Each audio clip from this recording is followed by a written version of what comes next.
नमस्कार, पायल फॅशन बुटीकमध्ये तुम्हा सर्वांचं खूप स्वागत आहे आपल्या आजच्या एका नवीन व्हिडिओमध्ये. तर आजच्या व्हिडिओमध्ये आपण आरी वर्कमध्ये जी लागणारी स्टिच आहे ती शिकणार आहोत. तर ती कोणती स्टिच आहे ते तुम्हाला पुढे समजेलच.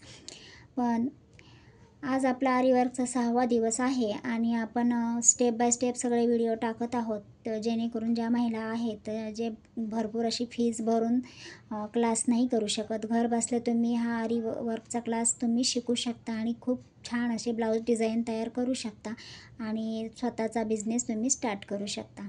तर त्यासाठी हे मी स्टेप बाय स्टेप व्हिडिओ टाकत आहे जेणेकरून तुम्हाला सगळ्या स्टिचेस आल्या पाहिजेत. तर त्यासाठी तुम्हाला काय करायचं आहे, फक्त आपल्या चॅनलला सबस्क्राईब करायचं आहे आणि व्हिडिओ कंटिन्यू पाहायचा आहे. म्हणजे कुठेही स्किप न करता व्हिडिओ पहा, म्हणजे तुम्हाला व्यवस्थित असं आरी वर्क करता येईल. तर आजच्या व्हिडिओमध्ये आपण स्टेम स्टिच कशी तयार करायची ते पाहणार आहोत.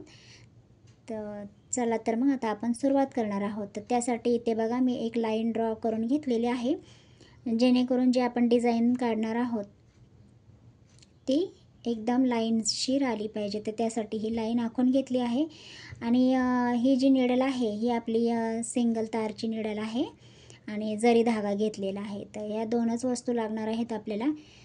तर चला तर मग आता आपण सुरुवात करूयात. नेहमीप्रमाणेच आपल्याला काय करायचं आहे, धागावरती घेतला की त्याच्यानंतरनं एक टाका टाकून घ्यायचा आहे जो पाठीमागे घ्यायचा आहे, जेणेकरून काय होणार आहे की आपली तिथे गाठ व्यवस्थित बसणार आहे. तर बघू शकता व्यवस्थित अशी आपली गाठ बसली आहे. आणि आपल्याला किती मोठा टाका हवा आहे आणि किती लहान हवा आहे, तर काय करायचं आहे, जितका लहान मोठा पाहिजे असेल ना आपल्याला त्याच हिशोबामध्ये आपल्याला हा धागावरती ठेवायचा आहे.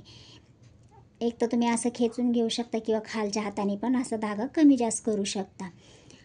तर आता मी तुम्हाला दाखवण्यासाठी मोठे मोठे टाके टाकणार आहे, तर तुम्ही नीट लक्षपूर्वक बघा. ते या इथं बघू शकता आपण एक टाका टाकून घेतला की तिथे सुई वरती काढली, बरोबर.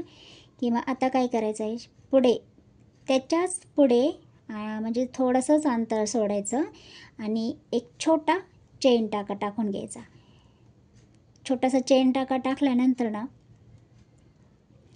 आता आपल्याला काय करायचं आहे, आता असं पुढं न जाता म्हणजे असा दुसरा टाका न घेता काय करायचं आहे, जी आपण हा टाका पहिला टाकलेला आहे चेन स्टिचचा त्याच्या मधोमध आपल्याला पुन्हा एक टाका टाकून घ्यायचा या पद्धतीनं. तर टाका टाकल्यानंतर ना मग आपल्याला पुढे दुसरा टाका घ्यायचा आहे. हे बघा, तर आपला हा पहिला टाका तयार झालेला आहे. याला तुम्ही नॉट स्टिच पण बोलू शकता, स्टेम स्टिच पण बोलू शकता किंवा पलटी स्टिच पण बोलू शकता. तर सगळ्यांच्या शिकवण्याच्या पद्धती वेगवेगळ्या असतात, तर त्यानुसार याला नाव देत असतात. तर त्या इथे स्टेम स्टिच आहे, कोणी पलटी स्टिच पण बोलतं. तर आपला एक टाका तयार झालेला आहे. तर आता हे बघा, आता दुसरा टाका पण आपल्याला त्याच पद्धतीने घ्यायचा आहे.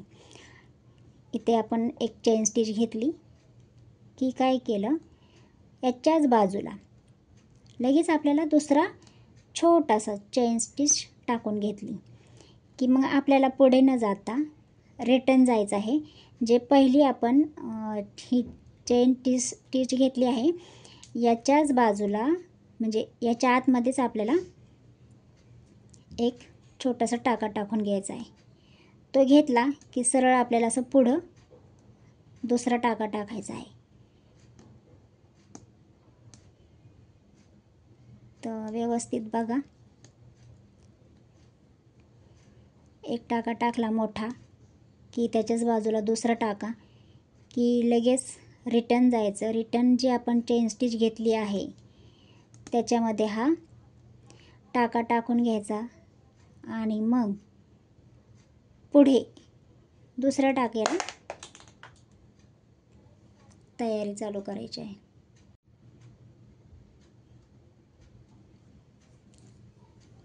तर तुम्हाला समजलंच असेल की कशा प्रकारे आपल्याला हे स्टिच तयार करायचे आहे. एक टाका टाकला की परत त्याच्याच बाजूला छोटासा टाका टाकून घ्यायचा आहे आणि पुन्हा रिटर्न जे आपण चेन स्टिच घेतली आहे त्याच्या मधोमध एक छोटा टाका टाकून घ्यायचा आणि पुढच्या दिशेला पुन्हा मग लॉंग टाका आणि मग शॉर्ट टाका. तर बॅक साईडला घेऊन पुन्हा एक शॉर्ट टाका आणि मग पुढच्या दिशेला जायचं आणि एक लॉंग टाका, एक शॉर्ट टाका, बॅक साईडला पुन्हा एक शॉर्ट टाका. असं करूनच आपली ही स्टेम स्टिच तयार होत असते. एक लॉंग टाका, एक शॉर्ट टाका आणि याच्याच मध्ये आपल्याला एक शॉर्ट टाका घ्यायचा आहे की मग आपली ही स्टेम स्टिच तयार होते.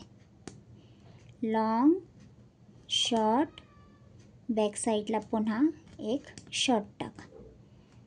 अशा प्रकारे आपली ही स्टेम स्टिच तयार झालेली आहे. खूप सुंदर डिझाईन वाटते ही ब्लाऊजवरती. तर नक्की तुम्ही ट्राय करा, तुम्हाला पण लगेच जमेल. फक्त काय करायचं की कोणता टाका कशा पद्धतीने कुठे घ्यायचा आहे हे फक्त तुम्ही लक्षपूर्वक बघा, म्हणजे तुमच्या लगेच लक्षात येईल. आणि शेवटी गाठ मारून घ्यायची. तर अशा प्रकारे आपण ही जरी धाग्याने ही स्टेम स्टिच तयार केलेली आहे. तर आता काय करायचं, आता आपण सिल्क थ्रेडनी ही स्टेम स्टिच कशी तयार करायची ते पण पाहूयात. तर व्हिडिओला कंटिन्यू राहा. तर आता या इथं मी हा सिल्कचा धागा घेतलेला आहे आणि आता सिल्कचा धागा आपल्याला डबल घ्यायचा आहे. म्हणजे आता जरी धागा आपण सिंगल थ्रेड घेतला, म्हणजे अशा पद्धतीने एकच धागा घेतला, तर सिल्कच्या थ्रेडमध्ये तुम्हाला काय करायचं आहे, सिंगल न घेता हा अशा पद्धतीनं डबल घ्यायचा आहे. हे बघा, हा असा डबल धागा घ्यायचा आहे आणि तोच मग असा आपल्याला बोटांमध्ये पकडून घ्यायचा आहे, बरोबर ना. म्हणजे बघा, हा इथे डबल आणि इथे डबल, म्हणजे असं आपल्याला हा असा बोटात पकडल्यानंतर आपल्याला असे 4 पदर दिसणार आहेत. तर सिल्क थ्रेड घेताना तुम्ही डबल घ्या. तर आता याच्यासाठी आपल्याला लागणार आहे आपली दुसरी निडल, जी आहे डबल थ्रेडची निडल. तर ती तुम्हाला दाखवते. तर ही आहे डबल थ्रेडची निडल आणि ही आहे सिंगल थ्रेडची निडल. फरक काय आहे, ही थोडीशी जाड वाटते आणि ही थोडीशी पातळ वाटते, एवढाच फरक आहे. ह्याने डबल धागा घेता येतो आणि ह्या सुईने फक्त सिंगल थ्रेडच घेता येतो. तर जेव्हा पण तुम्हाला सिल्क धाग्याचं वर्क करायचं आहे तर त्यावेळेस तुम्ही डबल थ्रेडची निडल घ्यायची आहे आणि जरी धाग्याचं वर्क करायचं आहे तर त्यावेळेस तुम्ही सिंगल धाग्याची निडल घ्यायची आहे. तर या इथं आता गाठ मारून घेतले, 2 धागे घेतलेले आहेत, बघू शकता व्यवस्थित तुम्ही. हे बघा, हे आहेत आपले 2 धागे. तर ह्या 2 धाग्यांना ही अशी गाठ मारून घेतली आहे आणि आता आपण एक लाईन खेचून घेऊया, जेणेकरून आपल्या जी डिझाईन आहे ती व्यवस्थित अशी लाईनवरती येईल. तर जेवढी पहिली डिझाईन आहे तेवढीच लाईन आता मी खेचून घेतलेली आहे आणि आता आपण स्टेम स्टिचला सुरुवात करणार आहोत. तर सिल्क थ्रेडने सुरुवातीला तुम्हाला व्यवस्थित असं जमणार नाही, पण तरी बी तुम्ही ट्राय करत राहा, सारखं ट्राय करत राहताल तरच तुम्हाला आरी वर्क चांगलं जमेल. कारण खूप सुरुवातीला मेहनत लागते, नंतर एकदा हात बसला की होऊन जातं ते पटकन. पण सुरुवातीला खूप जरा सिल्क थ्रेडचं खूप अवघड होतं. तर चला, या इथं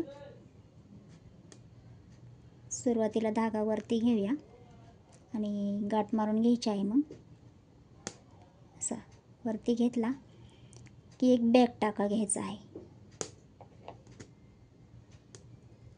अशा पद्धतीने बॅक टाका घेतला, जेवढी आपल्याला लेंथ हवी आहे टाक्याची तेवढी घ्यायची आणि मग एक शॉर्ट टाका आणि एक बॅक साईडला जाऊन जी चेन स्टिच घेतली आहे त्याच्या मधोमध एक टाका घ्यायचा आहे.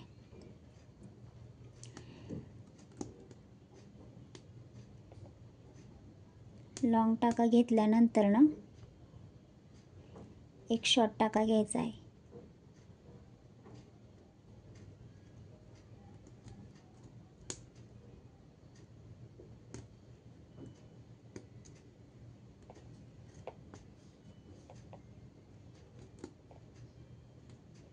याच्याच बाजूला छोटासा टाका आणि रिटर्नमध्ये पुन्हा ही जी स्टिच आहे याच्यामध्ये घ्यायचा आहे दुसरा टाका.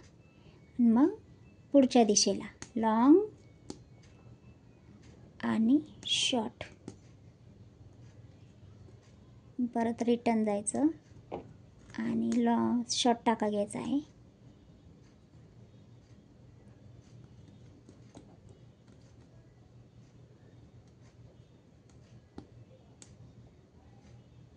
तुम्हाला काही प्रॉब्लेम येत असतील आरी वर्क करताना तर त्या तुम्ही मला कमेंटमध्ये विचारू शकता, तर त्याचं उत्तर मी तुम्हाला नक्की देण्याचा प्रयत्न करेल.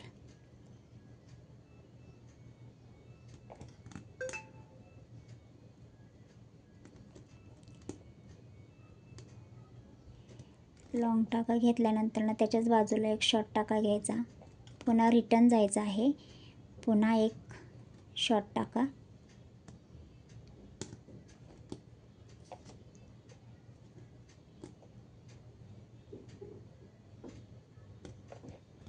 अशा प्रकारे आपली ही स्टेम स्टिच पण सिल्क थ्रेडपासून तयार झालेली आहे.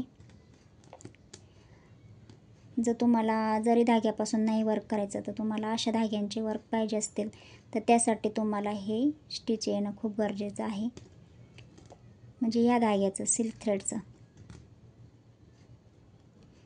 तर अशा प्रकारे आपण ही डिझाईन आपण कंप्लीट केलेली आहे. तर तुम्हाला आजचा व्हिडिओ कसा वाटला? जर व्हिडिओ आवडला असेल तर मला नक्की माझ्या चॅनलला सबस्क्राईब करा आणि पुन्हा भेटूया पुढच्या व्हिडिओमध्ये. तोपर्यंत बाय बाय. थँक्यू.